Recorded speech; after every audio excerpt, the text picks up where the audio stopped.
Բարի օր, սիրելի ունկնդիրներ, հենման կետում այսօր Ռոմիկ Մխիթարյանն է։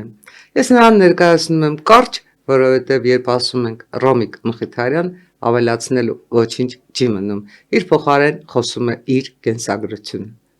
Բարի օր։ Բարի օր, Տիկին Ադամյան ջան։ Պարոն Մխիթարյան, մայիսը հայերիս համար ավանդական բարդ ամիս է։ Եվ այդ բարդությունները կարծես պատճառները չասեմ, որտեղ բոլորիս շատ լավ հայտնի են։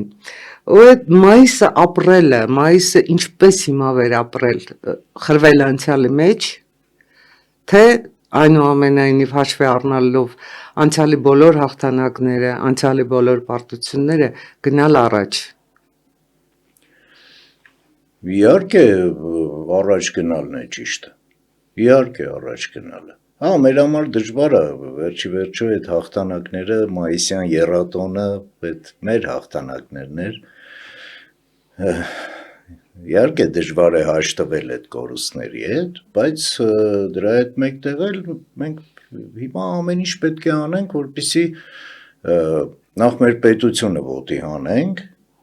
որպեսզի կարողանանք հետագայում մտածել նաև այդ մայիսյան եռատոնը վերականգնելու, վերածնելու համար։ Իսկ դրա համար շատ լավ է Արամ Սարգսյանը ասում, մենք հաղթանակների ենք գնում,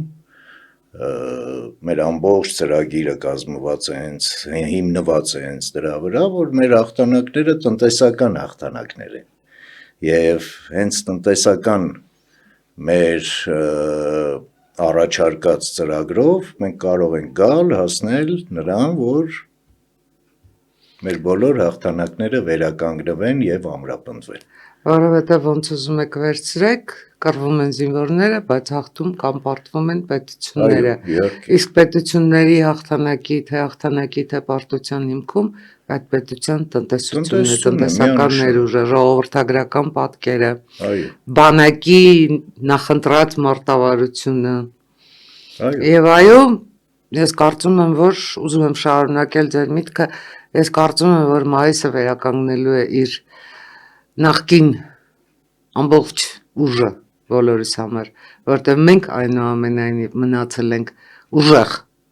մենք մեր ողնաշարը, ես կարծում եմ, որ չենք կոտրել։ Հա, ինչ խոսք, ես նաև օգտվելով առիթից, այսօր մայիսի 9 է,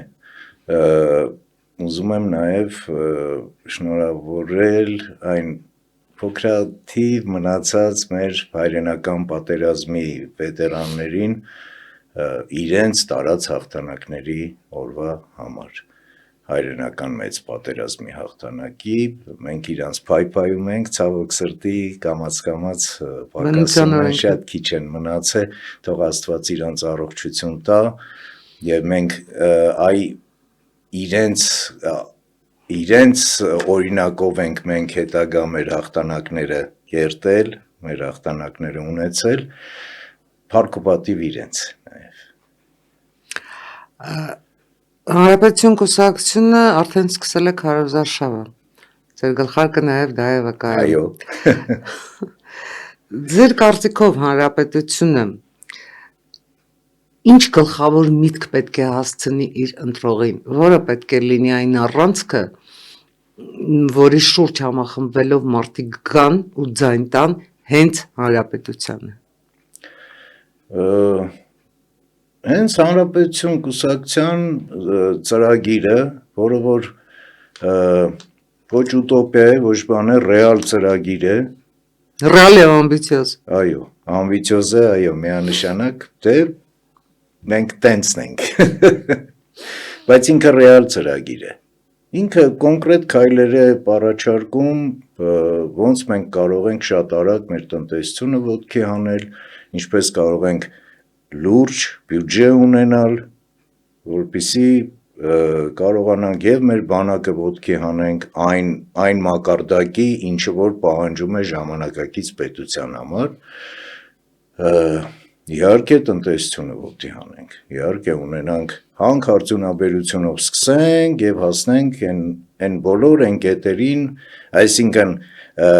հանածոյից մեր ամեն ինչը վերածենք պատրաստի ապրանքի և դրանով մենք Օգտագործելով նաև ժամանակակից տեխնոլոգիաների ընձեռած հնարավորությունները։ Տեսեք, մեր A5 ծրագրի առաջին կետում անվտանգությունն է։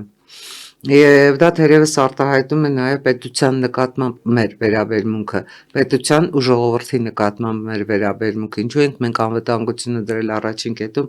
եւ ինչու ենք անվտանգությունը պատկերացնում ոչ միայն իբրև Հայաստանի Հանրապետության ազգային բանակի լուծելիք խնդիր, որովհետև բանակը այո, անվտանգության թիվ 1 երաշխավորն է, այդտեղ որևէ կասկած լինել չի կարող, բայց բանակը պետք է ունենա շատ ամուր թիկունք, իսկ այդ թիկունքում պետք է լինի թե դիվանագիտությունը, թե արտաքին հարաբերությունները, թե ժողովրդագրական պատկերը, թե կրթությունը, եւ վերջին հաշվով ամենակարևորը թերևս, ինչպես դուք շեշտեցիք, տնտեսությունն է։ Ես հիշում եմ, որ Վազգեն Սարգսյանը ունենալով հանդերձ այդ պահին տարածաշրջանի ամենամարտունակ բանակը, իր բառերով ողջ հասակով մտավ քաղաքականության մեջ, որովհետև այլևս տնտեսությունը չէր ձգում այդ ամենամարտունակ բանակը մարտունակ պահելու համար։ Այո, ինչ խոսք։ Եվ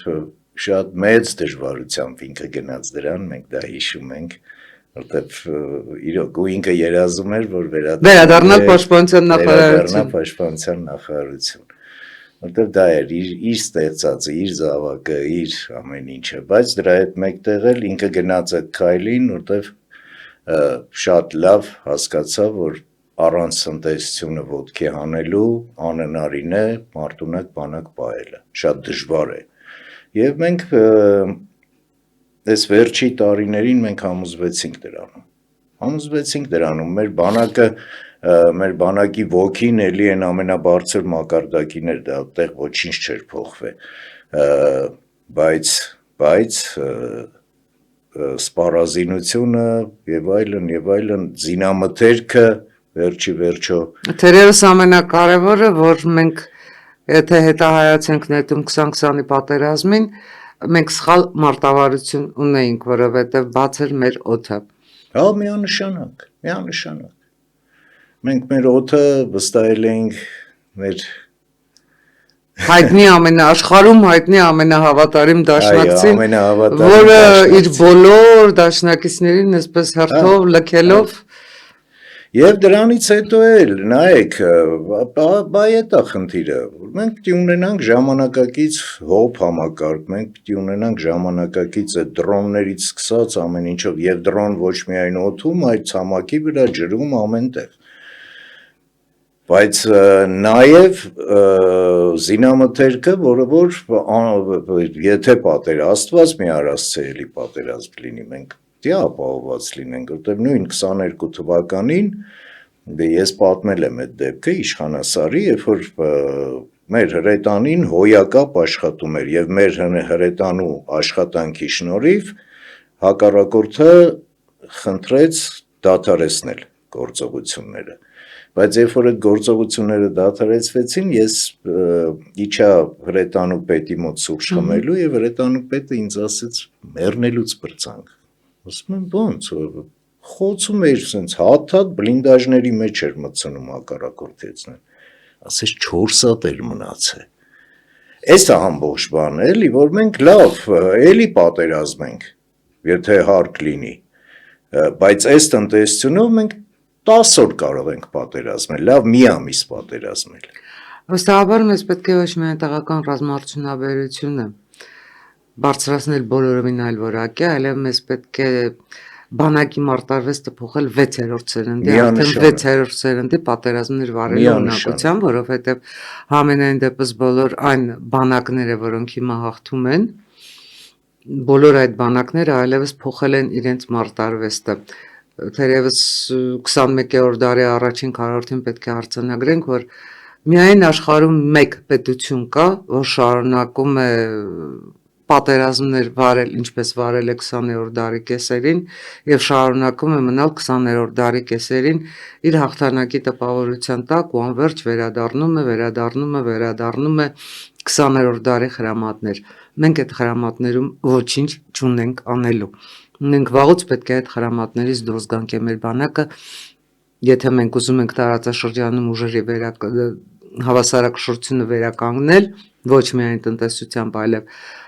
ռազմական հավասարակշռությունը վերականգնել, մենք պետք է ՆԱՏՕ-ի ստանդարտներով բանակ ունենանք։ Միանշանակ։ Վերջով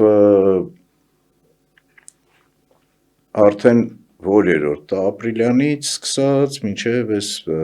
վերջի 22-23 թվերը մենք համոզվեցինք, որ այլևս այդ ռուսական խորհրդային ստանդարտները արդեն վաղուց ժամանակը, նաև խորհրդայինը չեն դրանք, իրենց ուստավները բանը դեռ ցարական Ռուսաստանից եկող այդ հնացած այդ վիճակն էր, բան չէր փոխվել համայրա,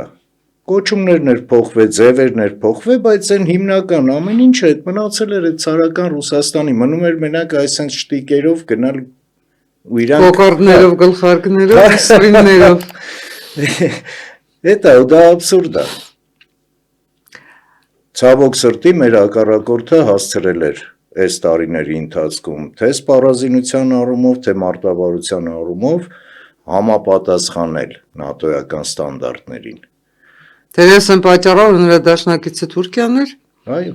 ՆԱՏՕ-ի անդամ Թուրքիան, իսկ մեր դաշնակիցը չասեմ ով էր։ Տեսեք, մենք զուգահեռ ունենք նաև Ռուսաստան-Ուկրաինա պատերազմը, Ռուսաստանի Ուկրաինայի վրա հարձակումից հետո սկսված պատերազմը, եւ համենայն դեպս այն փաստը, որ այդ պատերազմը արդեն հայերենական մեծ պատերազմից ավելի երկար է տևում, լիովին բացատրում է թե ում զենքը ինչ ինտենսիվություն ունի, ում մարտավարությունը ավելի մեծ ռազմական, մարտական, գուցե նաև քաղաքական սպառագայում խնդիրներ է լուծում։ Դե Ուկրաինան ապացուցեց, որ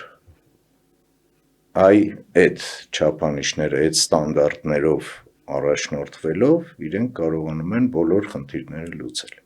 Բոլոր խնդիրները։ Իրանք կարողանում են այսօր Ռուսաստանի խորքում խոցել ցանկացած գործարան, ցանկացած օբյեկտ, ցանկացած էներգետիկ կառույց։ Եվ էլ չասեմ, որ այսօր Ուկրաինան արդեն իր այդ տեխնոլոգիաները ամբողջ աշխարհին վաճառում է, սկսել է վաճառել։ Համատեղ ձեռնարկություններ, տարբեր պետությունների հետ պայմանագրերը կնքում է։ Ֆանտաստիկ է, չէ՞։ Իհարկե։ Տեսեք, մեր անվտանգության բաժնի առաջին կետում մենք ֆիքսում ենք, որ պետք է դուրս գալ հայ-ռուսական համատեղ հոբ համակարգից, որովհետև դե ֆակտո այդ համակարգը թե չաշխատեց պատերազմի օրերին Հայաստանի Հանրապետության վրա, եթե դա, չգիտեմ, հարձակում կարելի է անվանել, չի կարելի անվանել, բայց այդ թշնամու դրոնները պտտվում են քո պետության երկնքում, որևէ գործողություն չի արվում, դա կարելի այո որակել ագրեսիա կամ հարձակում։ Բայց երկրորդ կետով մենք արդեն խնդիր ենք դնում դուրս գալ հապկից, այո։ որովհետև հապկը այս տարիներին ապացուցել է, որ ինքը ընդամենը քաղաքական կառույց է։ Հապկը որևէ ռազմական գործողության իր գոյության առաջին իսկ օրվանից չի մասնակցել։ Հապկի միակ գործողությունը եղել է Ղազախստանում ներքին խռովությունները ճնշելը, ներքին, որտեղ թշնամի չկար արտաքին, որտեղ որևէ հարձակում չկար։ Բայց եթե ուշադրություն դարձնենք հապկի գոյության առաջին օրից առ այսօր եղած կոնֆլիկտները, հապկը այդտեղ պետք է իր խոսքը ասել, եթե իսկապես ռազմական, քաղաքական դաշինք էր։ Իհարկե։ Միանշանակ այստեղ Հայաստանը մենակ չի։ Բոլորին էլ Ռուսաստանի Դաշնությունը, չգիտեմ, ասեմ, Բելարուսն ասեմ, Ղազախստանը ասեմ, ինչ ասեմ, բոլոր այդ պետությունները ըստ էության անգամ առ անգամ ֆիքսել են իրենց անզորությունը եւ իրենց անպետքությունը։ Միայն այն փաստը, որ Ռուսաստանի Դաշնությունը սեփական տարածքի պաշտպանության համար բերում է աֆրիկացիներ, Կիմ Չեն Ինն է այնտեղից ասում, մենք մեր հարազատ տարածքները ազատագրեցինք, նկատի ունենալով Կուրսկի մարզը, արդեն վկայում է, որ հապկը բացարձակապես անօգտակար, հապկը բացարձակապես անելիք չունեցող, առաքելություն չունեցող կառույց է, բայց այն հանգամանքը, որ մենք արդեն մխրճված մնում ենք, սառեցված մնում ենք այդ հապկում, կանխում է, որ մենք կարողանանք մեր իրական դաշնակիցների հետ ռազմաքաղաքական համագործակցության համաձայնագրեր կնքել եւ ստանալ այն զենքը, որ կարող էինք ստանալ, եթե չլինեինք հապկում։ Միանշանակ։ Դա ֆիքսեցինք, որ հոբ համակարգից, այդ համատեղ հոբ համակարգից մենք պետք է դուրս գանք եւ ունենանք սեփական հոբ համակարգ, այդ դրա մասին խոսք չկա։ Երկրորդ մեր քայլը հապկից դուրս գալն է, որտեղ իրոք է սառեցված կարգավիճակը, հա լավ, մենք չենք համագործակցում, բան սառեցված պահել ենք, բայց դա նաև խոչընդոտում է մեր իրական դաշնակիցների հետ հարաբերություններ ստեղծել, պայմանագրեր կնքել եւ ընդ որում նրանց է դնում փաստի առաջ։ Այո, իսկ որ ժամանակակից աշխարհն է մեր իրական դաշնակիցը, դա անընդհատ ապացուցել են նույն Ֆրանսիան, նույն եվրոպական պետությունները, նույն Միացյալ Նահանգները, որը որ իր թրիպ ծրագրով արդեն իսկ ապացուցում է, որ մեր դաշնակիցն է։ Ինչքան էլ որ ով ինչ ուզում է խոսա, մենք սահմաններ չունենք, այսօր այդ ժամանակը չի, այդ ժամանակները անցել է, որ դու պիտի ինչ-որ անպայման սահմանակից լինես։ Անցել է այդ ժամանակները, վայրկյանների մեջ ինֆորմացիա երկրից երկիր գնում եւ հենց այդ ինֆորմացիան նաև մեր պետության միջոցով է գնալու։ Դա պիտի հասկանան մարդիկ, էլ չեմ ասում, որ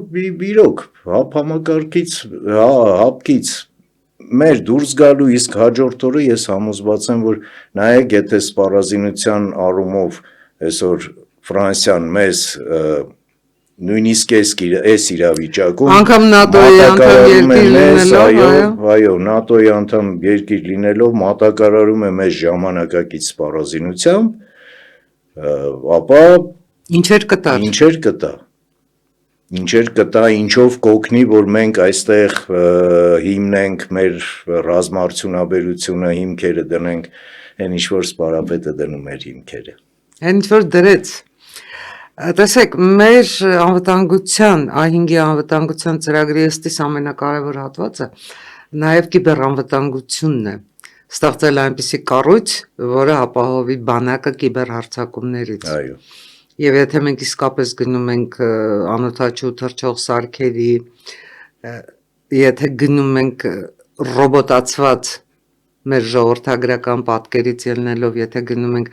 ռոբոտացված զորամիավորումներ ունենալուն, կիբեռանվտանգությունը մեզ համար դառնում է գերկարևոր, դառնում է գերխնդիր, ընդ որում ոչ միայն պաշտպանության նախարարության,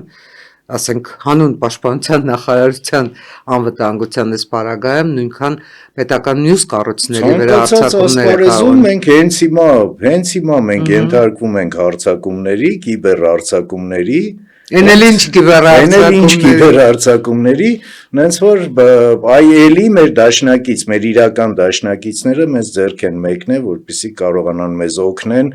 դեմն առնել այդ կիբեռհարձակումների եւ մենք կարողանանք նորմալ մաքուր ընտրություններ անցկացնենք։ Դա սա պարզ մի հատ օրինակ է։ Բայց մեզ ասում են, որ մեր ընտրությունները պետք չի ճանաչել մեր ընտրությունների արդյունքները, եթե հաղթի իշխող քաղաքացիական պայմանագիրը, ինչ կասեիք Զատուլինին այդ պարագայում։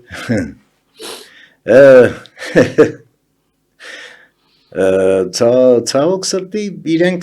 սովոր են, որ իրենք պիտի թելադրող լինեն։ Ես կարծում եմ իրենք սովոր են, որ ընտրությունը ընդհանրապես չպիտի լինի։ Ընտրություն պիտի նշանակվի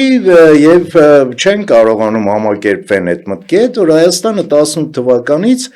նորմալ ժողովրդավարական ուղի է բռնել եւ մեր ընտրությունները, մեր ամեն ինչը ժողովրդավարության համապատասխան ընթանում է եւ այդպես էլ շարունակվելու է։ Եք ճանաչեն իրանք, չեն ճանաչի, դա մեզ ինչ,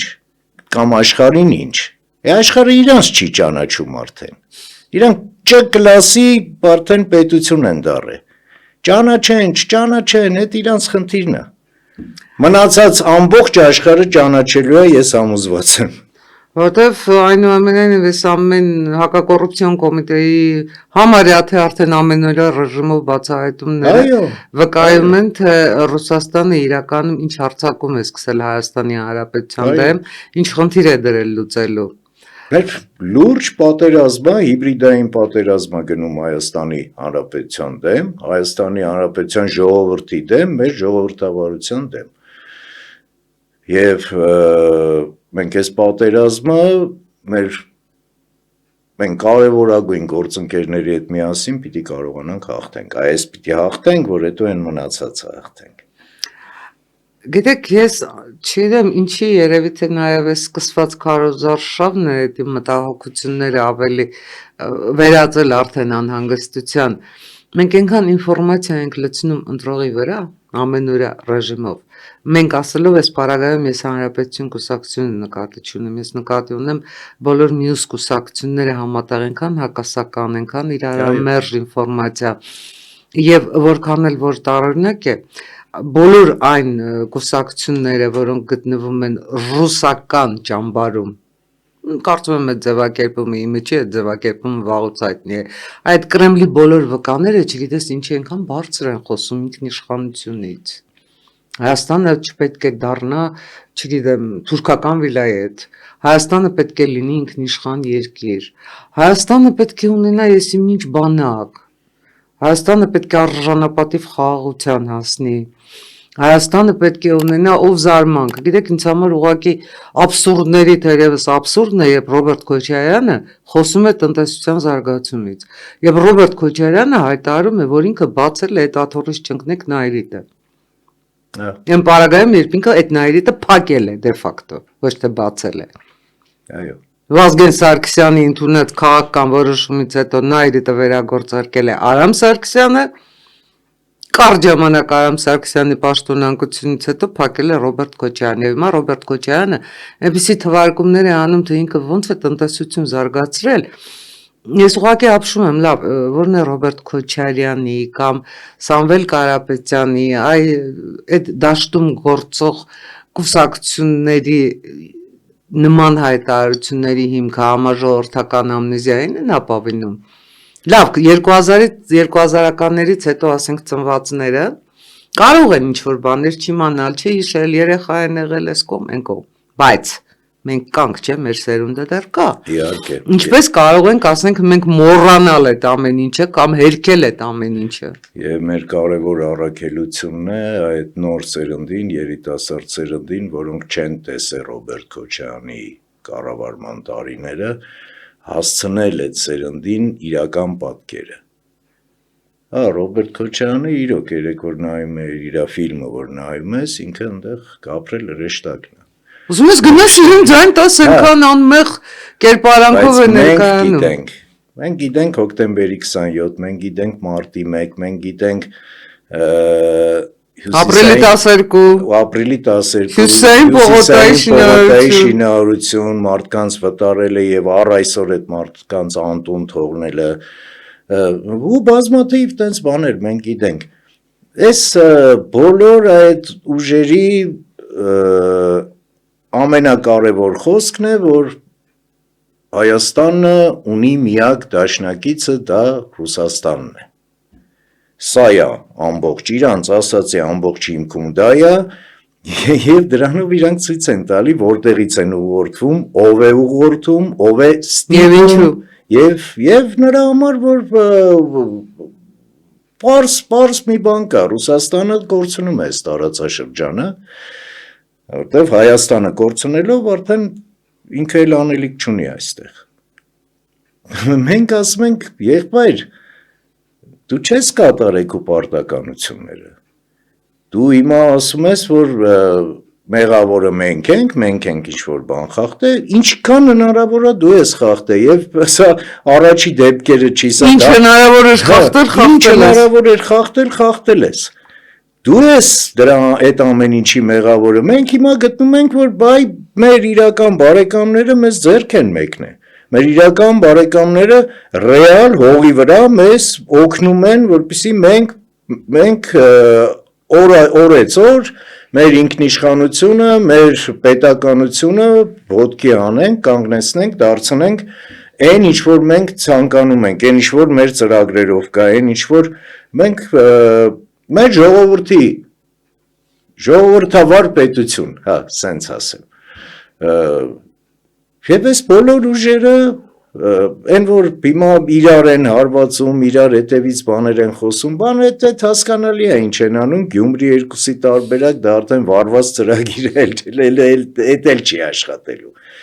չի աշխատելու նախ առաջի հերթին, ես համոզված եմ, որ Ռոբերտ Քոչարյանը այդ իր 8%-ը չի հավաքելու, որտեվ վերջի վերջո իրոք ավագ սերունդը շատ լավ է հիշում այդ տարիները եւ ավագ սերունդը նաեւ այդ երիտասարդներին տանը գոնե պատմել է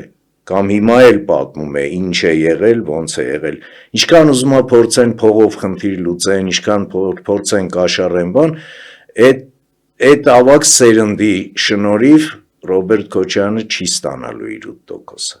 Ռոբերտ Քոչարյանը արդեն Սպառոտ ժամանակի հակը անցնում է պատմության գիրկը եւ շատ վատ կենսագրությունով։ Ես վստահ եմ, որ համենայն դեպս բոլոր մտածող մարդիկ,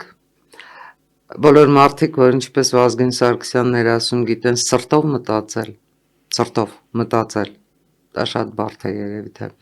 Բոլոր այդ մարդիկ չեն կարող ձայն տալ ոչ Սամվել Կարապետյանի գլխավորած ուժին,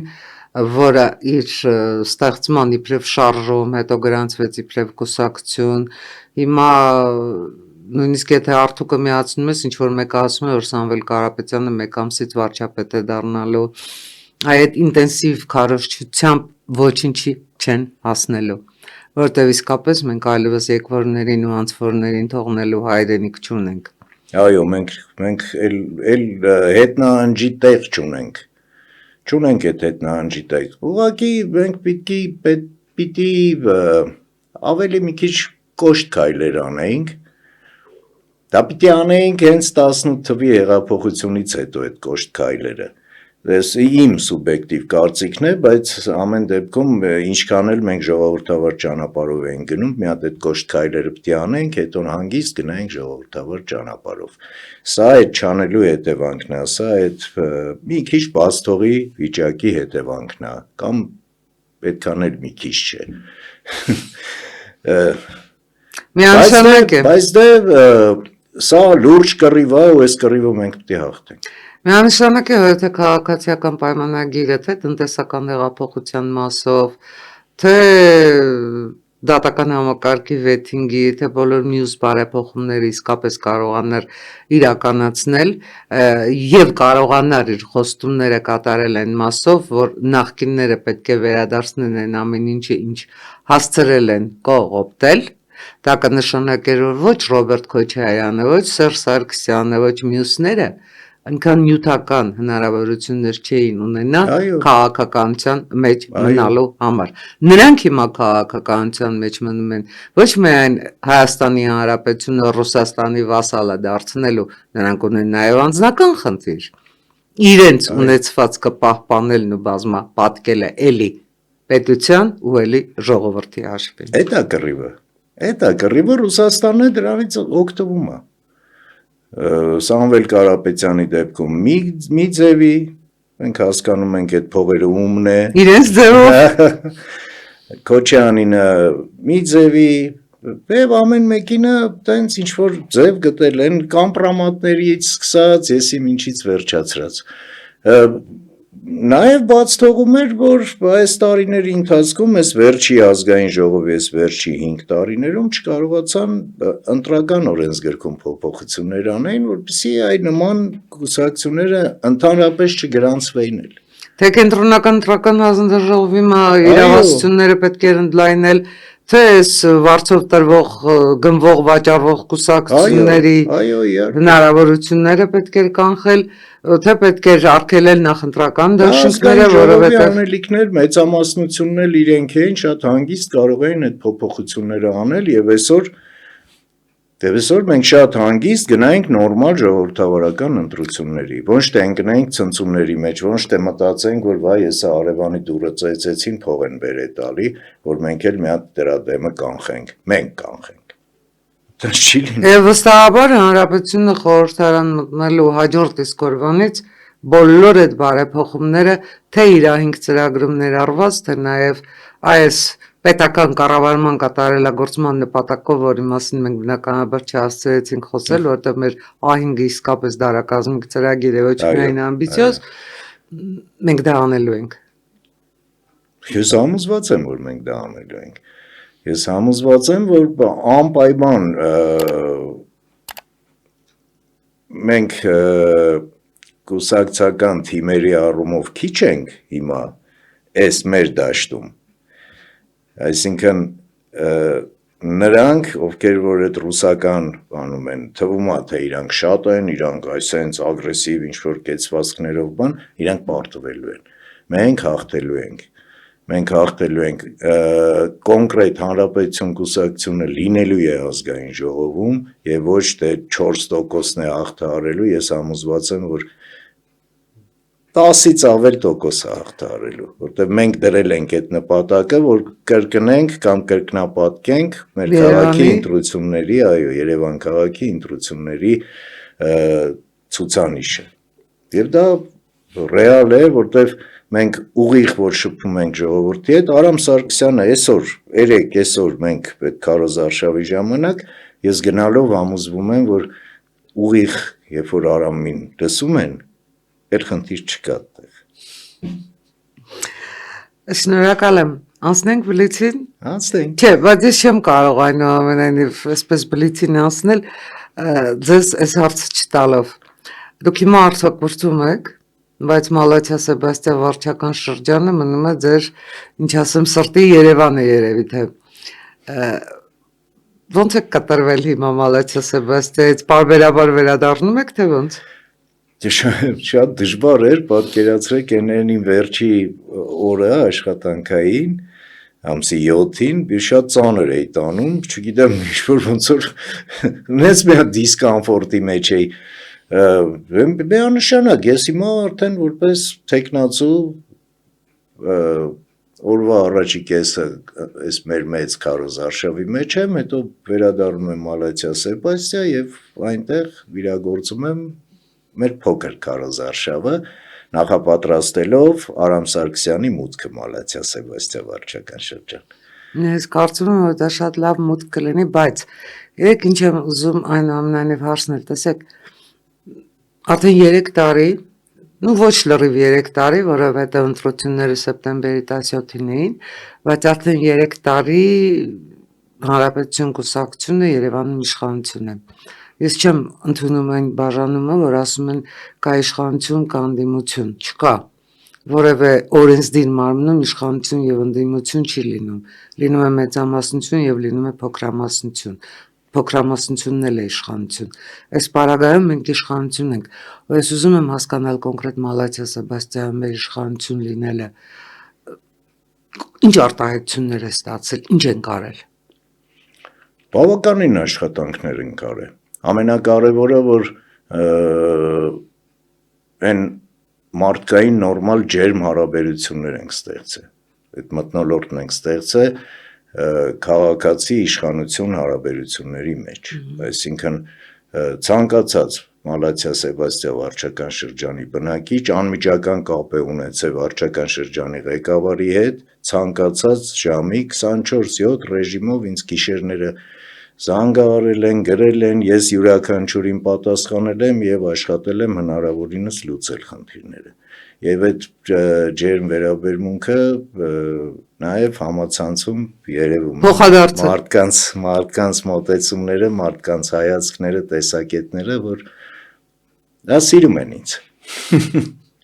Մի քիչ գլուխ գոռա։ Լավ, Եվ մեր 3 վարչականում էլ փառքասու այդ աշխատանքները այդպես է։ Նորմալ ճիշտ հարաբերություններ, նորմալ ճիշտ աշխատանք, իհարկե դժվարություններ անցնելով օբյեկտիվ և սուբյեկտիվ պատճառներով, բայց մենք կարողացել ենք ցույց տանք, որ Հանրապետություն կուսակցությունը յուրահատուկ մոտեցում ունի աշխատանքներին և Հանրապետություն կուսակցության յուրաքանչյուր անդամ, լինի դա վարչական շրջանի ղեկավարի պաշտոնի, լինի փոխքաղաքապետի պաշտոնին, վարչության պետի, թե սովորական աշխատակցի պաշտոնին, մենք ամենայն լրջությամբ ենք վերաբերվում և ամենայն սիրով ենք վերաբերվում մեր քաղաքացուն, որտեղ մենք սիրում ենք մեր հայրենիքը, որտեղ մենք ուզում ենք, որ մեր պետությունը դառնա ազգերի երազած պետություն։ Ասնենք բլիցին, ձեր գնահատականով քաղաքականության մեջ կա հայկական ԴՆԹ։ Ինձ թվում է հիմքում հենց հայկական ԴՆԹ-ն է։ Իր ամեն ինչով։ Սահմաններ ունի սահմանը։ Սահմաններ։ Հարաբերական։ Դա մեր վարած քաղաքականությունից է կախված։ Ձեր տաբուները որոնք են։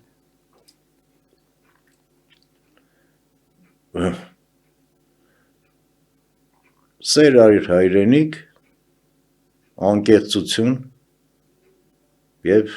հավատարմություն։ Ձեր հենման կետը որն է։ Իմ հենման կետը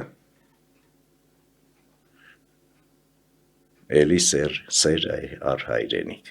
և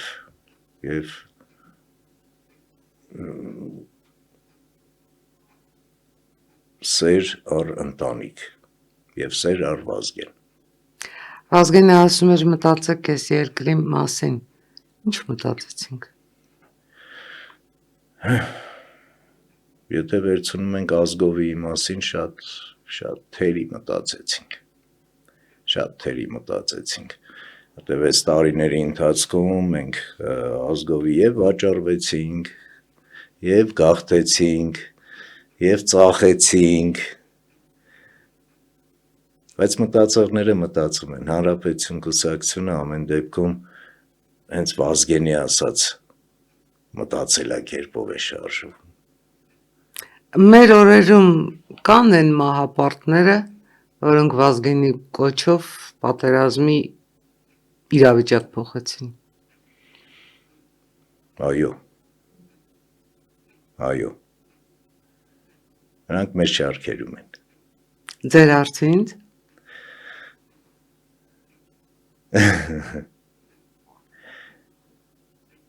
Ոնց եք պատկերացնում այս ընտրությունների արդյունքը։ Ես ուզում եմ, որ միջին վիճակագրական հայը այս ընտրություններում իր ընտրության հիմքում մի գաղափար ունենա։ Պետությունը չի վաճառվում։ Ինքը որպես ընտրող չի վաճառվում։ Իր երեխան չի վաճառվում։ Ընդհանրապես մարդիկ շատ տարբեր են։ Ես իսկապես այդ ցավով եմ ասում, որ շատ շատերը կան, որ մտածում են գրպանով։ Շատ շատերը կան, որ պատրաստ են ամեն ինչ վաճառել։ Չի կարելի։ Եթե դու վաճառում ես ինքդ քեզ, դու հիմք ես տալիս, որ մյուսներն էլ քեզ վաճառեն։ Եվ այն, որ դու այսօր պատրաստ ես հայրենիք վաճառել, վաղը արդեն նույնիսկ չեն էլ հարցնելու քեզ վաճառեն թե չէ։ Դու որևէ իրավունք չես ունենալու քո հողի վրա։ Մասնատելու են քո հողը։ Ոնց որ Վազգեններ ասում, քանի բանալի կար։ Այո։ Չասեմ շարունակությունը։ Այո։ Հիմա մենք բանալիներ հավաքելու ժամանակներին ենք հասել։ Եվ բանալի բառը ոնց ուզում եք վերցրեք այս ընտրություններում, թերևս ինքնիշխանությունն է։ Ինքնիշխանությունը, որովհետև եթե դու ինքնիշխան չես, դու այլևս ոչինչ չես որոշում ոչ քո պետության, ոչ քո անձնական, անգամ քո անձնական կյանքում։ Ու ես ուզում եմ, որ համենայն դեպս մեր ինքնիշխանությունը բոլորի համար իսկապես լինի բարձրագույն արժեք։ Սրանք պաթետիկ, այնպես բարձրագոչ բառեր չեն, որ շատ հաճախ իբրև կենաց են հնչվում կամ տարբեր ամբիոններից են հնչում, այբ դա դառնա մեր երակներով հոսող արյուն, ժամանակ մենք իսկապես կհասկանանք, որ Հայաստանը սահմանամերձ հայրենիք է։ Այո։ Եվ այսօր այս պարագայում այդ սահմանամերձ հայրենիքում պետք է ընտրել թիվ 11-ին։ Բրավո։ Չգիտեմ սազեց թե չսազեց, բայց բոլոր դեպքերում ես իսկապես կոչ եմ անում ձայն տալ Հանրապետություն կուսակցությանը, որովհետև Հանրապետություն կուսակցությունը հիմքերի հիմքում է, պարզապես հիմքերի հիմքում է։ որովհետև առանց Վազգեն Սարգսյանի մենք չէինք ունենա ոչ այն հաղթանակները, որ ունեցանք, ոչ այն պետությունը, որի հիմքը դրեցինք ու շատ արագ հոկտեմբերի 27-ին կորցրեցինք։ Այո։ Շնորհակալ եմ ձեզ։ Ես եմ Անսահման շնորհակալ եմ, թերևս միայն ձեզ հետ էր հնարավոր նման խոսակցություն։ Սիրելի ունկնդիրներ, հենման կետում այսօր Ռոմիկ Մխիթարյանի հետ մենք այսպիսին էինք։ Վստահաբար մենք չենք փոխվել։ Մենք տաբուներ ունեցող կուսակցություն ենք։ Մենք երբեք ոչ մեկին չենք դավաճանել։ Եվ մեր սկզբունքն է ինքնիշխանության պաշտպանությունը։ Մեր սկզբունքների սկզբունքն է ձեր հենման կետ լինելը։ Իսկ դա թերևս աշխարհում ամենակարևորն է։ Բարին ընդ ձեզ։